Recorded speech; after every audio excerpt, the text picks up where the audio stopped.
TCI is brought to you by Spendthrift Stallion Tisway, one of the fastest Grade 1 winning milers of all time.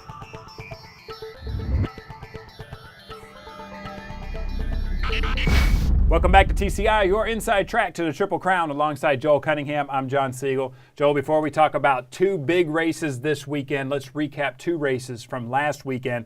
Let's talk about the Sunland Derby first. You know, this was a track that you said you see a lot of sprinters shipping in there that have a lot of, front end speed. Seems like that track really carries them along. Baffert does great there. We see that again this year. Tell me, what'd you think? Yeah, absolutely. He brought She 2 in and Midnight Hawk, and I saw Midnight Hawk range up to him, his stablemate, on the turn. I thought, well, he might actually run in the stretch today, John, but he flattened out, at the 8th pole to the wire, per usual. Midnight Hawk's clearly not a two-turn horse, but he's a very durable horse, one that rebounds from his races pretty fast. So they're making a lot of money with him right now, running seconds and thirds in these races, and he may too run back in the Arkansas Derby. But your winner, She 2, if we go now to the Twin Spires TV race replay, you'll see what I'm talking about here. And you see Mike Smith ranging up here with Midnight Hawk. He totally flattens out. She 2, a big colt. Just a horse that carries a ton of weight and a ton of flesh here. He has that brilliance from his top side, which is Henny Hughes, but out of an APND dam, it's enabled him to kick on a little bit, John. You see, he's just the better horse going two turns here. He re-breaks, puts away his stablemate here, and they're well in front of the rest of the group here. See Commissioner making a late run there with blinkers on. Blinkers didn't help him with speed at all in the race, so a little disappointing there for Commissioner, but Bob Baffert dominates the race again. In terms of Derby, this horse might be a pace presence in the race if they run him. I don't see him as a contender. All right, let's go now then to the Spiral Stakes. This is a race that's run on synthetic, but we have seen a Derby winner come out there. It seems like we always say that. We always have to remind everybody. Animal Kingdom won this race. This year it was a blanket finish. We see We Miss Artie, a horse that we thought would do well over the synthetic. He makes a big run, Joel. This was a really close race. Tell me what you think. We'll go straight to the Twin Spires race replay, and we'll take a look at the stretch run here. You'll see We Miss Artie, who's ranging up here 4 wide under his rider. And to me, he's got his head in the air, John. He does not look like he's going to finish today. Head's up in the air. He's got kind of a high action. He's kind of up and down here. But the two horses in front of him, Coastline being one of them, I really thought that they came to a halt late in this race. And that allowed this horse just to keep coming, keep coming. We know he has a ton of class. He's able to get up late, barely win this race in a photo finish. And We Miss Artie's interesting, John, because we know he likes the poly track, we know he likes the turf, and he's a classy horse. He didn't like the hard surface at Santa Anita with Lasix off, and I don't think he's a dirt horse, but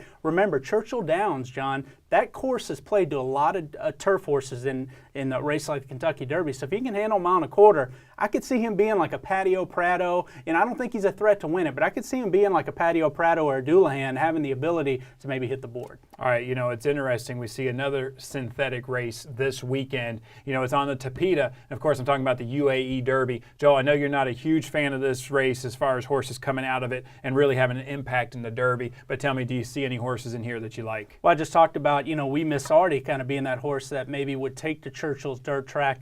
What about Giovanni Baldini? I mean, here's a horse that ran so well in the Breeders' Cup Juvenile Turf, John, coming over. They paid a lot of money for him. A lot of people that went to that Saratoga select sale, that Fazig sale a couple years ago, said that he may have been the best horse in it. And that was a good sale. I mean, it's produced Tonalist, it's produced Indianapolis, produced Constitution. I mean, it's been a good producing sale. So to see this colt run so well, in his first start in America over that hard turf course at Santa Anita, we know he has some class. Should like the Tapeta if he can handle that classic distance of a mile and a quarter, and he runs well. Watch out. I mean, he could come over a horse that nobody's talking about, but a Coolmore horse that I think is probably their best in terms of quality that they've had that would come over in the Derby the last few years. I mean, they've had a couple, horses that won the UAE Derby that they've tried to bring over. I didn't think really had shots. In a year like this, I wouldn't count him out. All right, well, let's talk about the TCI top 10 real quick because I want to transition to the two marquee races on the weekend. I want to start off with the Louisiana Derby. We see here our number 10, new to the list. It's Intense Holiday. Joel, we see him running in the Louisiana Derby. He draws the one hole in here. Tell me, what do you think of his chances? Well, first of all, the reason he's number 10 on the list, John, is because, he's the next man up. When Honor Code went down, another top 5 horse for us, another major name off the Derby trail now, John. Again, opens this group up big time this year heading into April.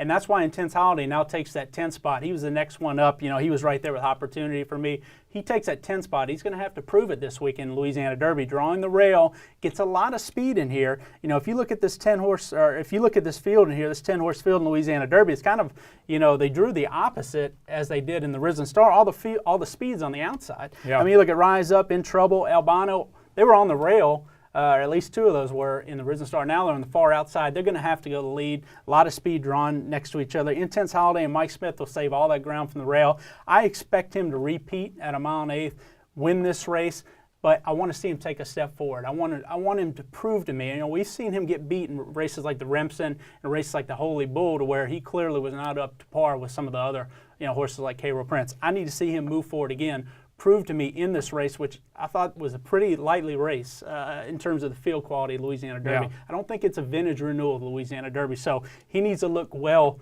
in winning this race, in my opinion, to go on to Churchill as a major contender. All right, let's move on to the Florida Derby, and let's talk about two horses that are in our top 5. And you mentioned looking well. Joel, these two horses look great right now. Of course, I'm talking about our number 1, Cairo Prince, and our number 3, Constitution. They're coming into this race, really training well and looking well. Tell me, what do you think of their chances? Yeah, I like both of them in here, John. I totally agree. Both colts they're moving the right direction this time of year, and both have a ton of ability. I really like our top 5. Now with Honor Code out, I like this top 5 quite a bit in here. And they're all, if you look, it's coming up for us to the Wood Memorial and the Florida Derby as the 2 key prep races for this year's Kentucky Derby.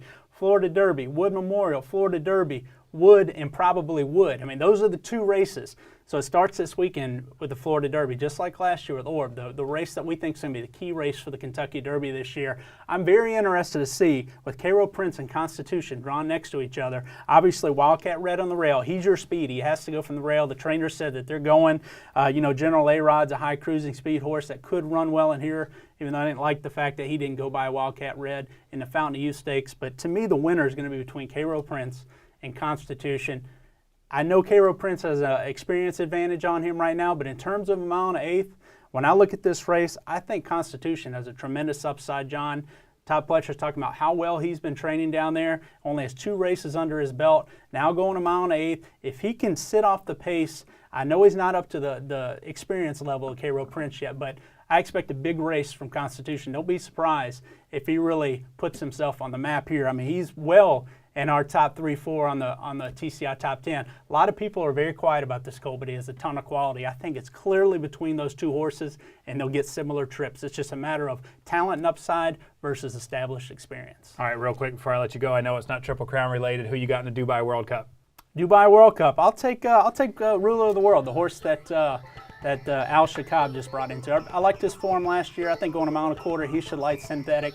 That's his distance. I like him. All right, thank you, Joel. Yep. Thank you guys for watching. Make sure you come back next week. We could have some major shakeups in the TCI top 10.